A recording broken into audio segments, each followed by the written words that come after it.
ইন্দাসে vote দিলেন তৃণমূল প্রার্থী শ্যামলী রায়বাগদি। সকালবেলায় বাড়ির কাজ সেরে নিজের বুথে ভোট দিলেন ইন্দাস বিধানসভার তৃণমূল কংগ্রেস প্রার্থী শ্যামলী রায়বাগদি। বৃহস্পতিবার সকালে বাড়ি থেকে প্রায় 1 কিলোমিটার পায়ে হেঁটে পথ অতিক্রম করে পৌঁছান শ্রীপুর প্রাথমিক বিদ্যালয়ের বুথে। সাধারণ ভোটারদের সঙ্গে লাইনে দাঁড়িয়েই কথা বলেন এবং তাদের সঙ্গে শুভেচ্ছা বিনিময় করেন। ভোটদান পর্ব শেষে সাংবাদিকদের মুখোমুখি হয়ে শ্যামলী রায়বাগদি জানান তিনি নিজের ভোটাধিকার প্রয়োগ করেছেন এবং সাধারণ মানুষও ব্যাপকভাবে ভোট দিচ্ছেন।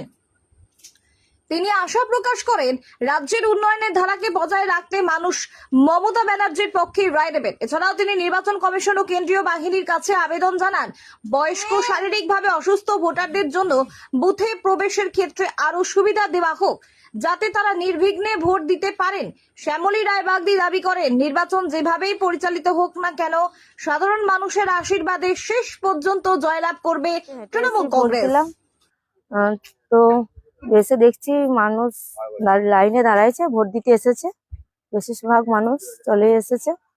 তো মমতা বন্দ্যোপাধ্যায় যেভাবে উন্নয়ন করেছে সেভাবে মানুষজন মমতা বন্দ্যোপাধ্যায়ের পাশে আছে। এখনো পর্যন্ত ভোট ঠিকঠাক ভাবে চলছে আর আমি 100% আশাবাদী যে জিতবই।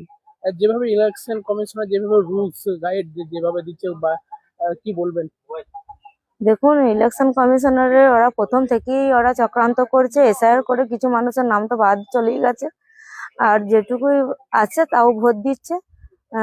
মানুষকে ওরা যেভাবে ধমকানি চমকানি সেটা চলছে হচ্ছে। আর আজকের পরে এই ভোটে জয়লাভের কতটা আশা রয়েছে? একদম 100% আশাবাদী জিতবই। মানুষ কি একদম রাস্তাঘাট থেকে শুরু করে পানীয় জলের ব্যবস্থা, 90-এর অধিক প্রকল্প যেভাবে মানুষের পাশে আছে, আর মানুষও সেইভাবেই মমতা বন্দ্যোপাধ্যায়কে সমর্থন করবে, একদম আশাবাদী। হচ্ছে কোনো সমস্যা? সাধারণ মানুষকে দেখুন, আমাদের তো নির্বাচন কমিশনার যে কেন্দ্র বাহিনী আছে ওনারা আছেন, ওদেরকে বোঝানো হচ্ছে যে যারা দিতে পারবে না তাদের সঙ্গে একজনকে অন্তত ঢোকার ব্যবস্থা